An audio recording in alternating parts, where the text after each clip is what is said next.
I did color commentary for a women's basketball game on January 10th, 2004.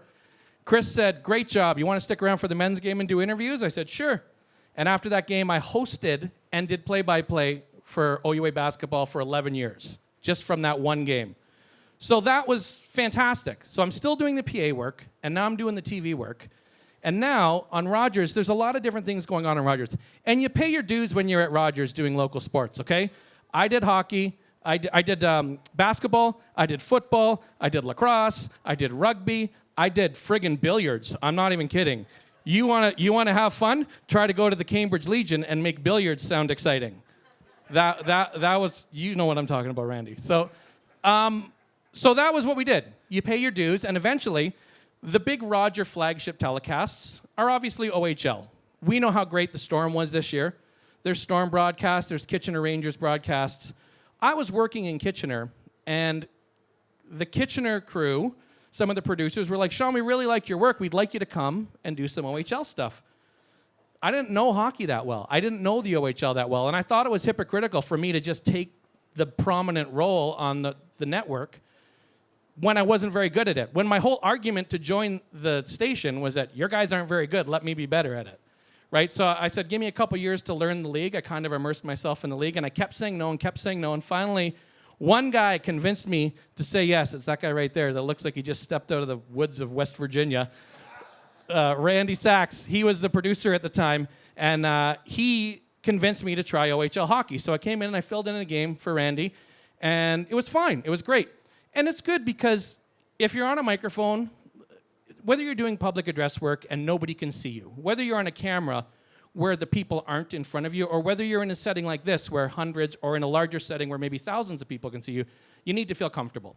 And Randy could tell that I felt somewhat comfortable, but I didn't feel comfortable at hockey. I was still nervous at hockey. I don't get nervous at much. But Randy gave me a shot doing, I filled in for one host for a game in March that year, but then the Rangers hit the playoffs, okay? And there was a big playoff push. And the Rangers were playing the Plymouth Whalers. And there was a playoff series. And because this playoff series was huge, they decided, you know what we're going to do? The game goes on at 7:30. We're going to do a playoff preview show. So we need somebody to host this half-hour show before. Sean, are you ready for it? And I'm like, yes. Yes, I'll do it. Nervous as hell. I don't get nervous about anything, but I was nervous about this. Got to the point where, let me just back this up for a second. I don't write my speeches. I don't write my intros. As you can see, this is what I prepared for tonight. But for that night, I wasn't sure what I was going to do. The whole format was I had to talk to the play-by-play guy, I had to talk to the color guy, and then I had to do a split screen double box with the host, come up with some snippy intro, come up with some creative outro, and that was really it. Fill the half hour and say, here's the game, and then get off and maybe shit my pants in the back because I was so nervous, you know? But here we are, and I got this great intro in my brain, but I didn't actually write it down. So I'm sitting there, and Randy is one of the few producers who likes to do what's called a run-through. So we don't just go live 10 minutes before, 15 minutes before, 4 minutes before, whatever time will allow. Randy will say, everybody in your places, let's do a run-through as if we're live.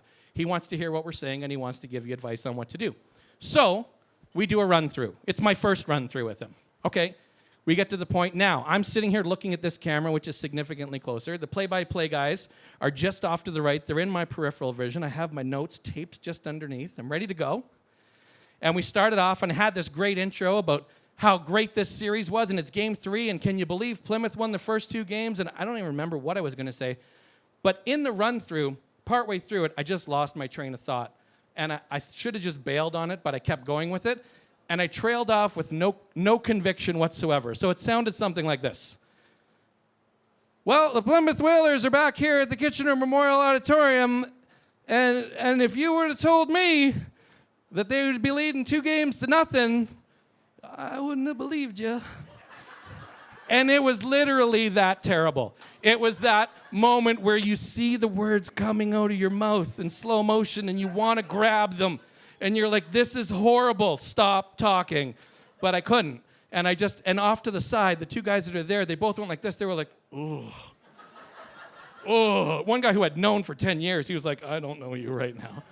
So it's horrible. So here's the thing. Now, right after that, thankfully we weren't live. Right after that, I got to wait for what Randy says in my ear because I got an earpiece in. And there's the longest pause I've ever heard. And maybe it was probably only 7 seconds or so, but it sounded like this. If you would have told me, I wouldn't have believed you.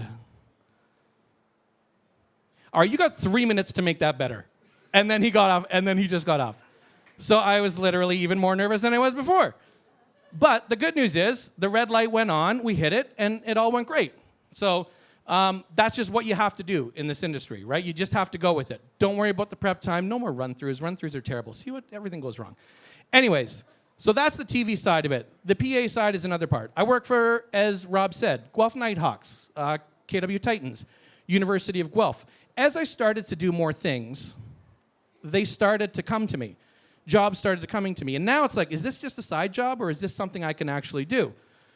And then, you know, we just did the Raptor Square events here for the Raptors when we watched the games in front of City Hall. I got to host those. I just hosted the Tour de Guelph. I do convocations now.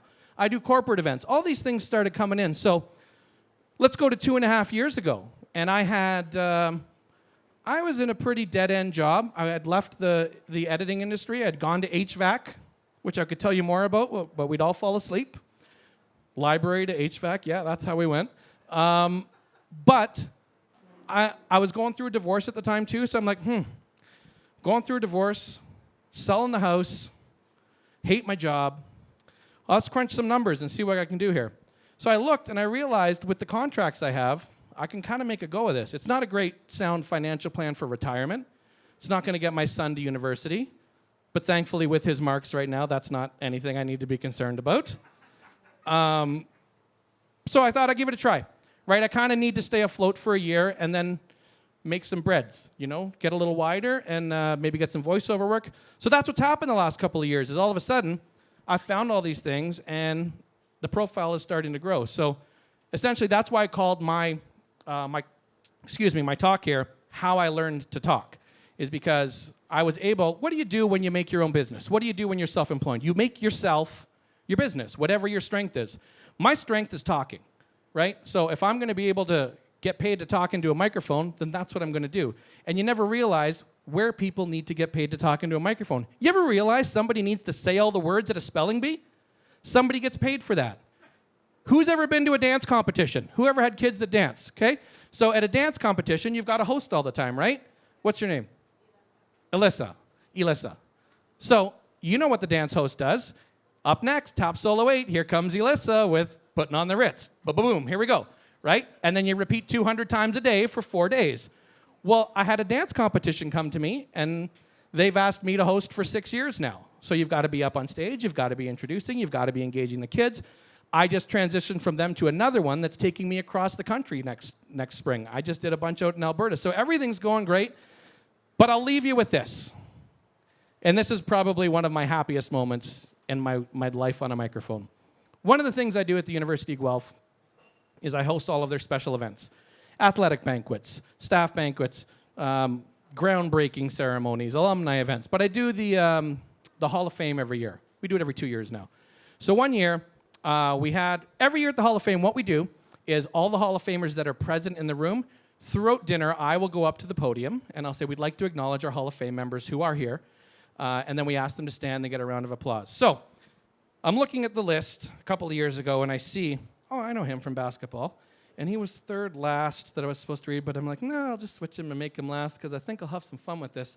So the very last Hall of Famer I announced that night was my grade 8 history teacher, Bob Sharp. Legendary basketball player. Played for the University of Guelph, national title. Played for Team Canada in 1976 at the Olympics. And he was there that night as a Hall of Famer. So I'm like, oh, we'd like to welcome so-and-so, and we'd like to welcome so-and-so. And I remember at Creelman Hall, I said, and over here we have from 1974 to 76 basketball, Mr. Bob Sharp. And Bob stands up and goes to sit down, and I said, hold on a second. And I said, just so you guys know, you might know him as Bob Sharp. He was always Mr. Sharp to me. He was my grade 8 history teacher. And one time in class, in front of the entire class, Mr. Sharp told me I had verbal diarrhea. And in a room full of 500 people, I turned to him and I said, Bob, I'm pleased to report I finally found a way to get people to pay me to talk.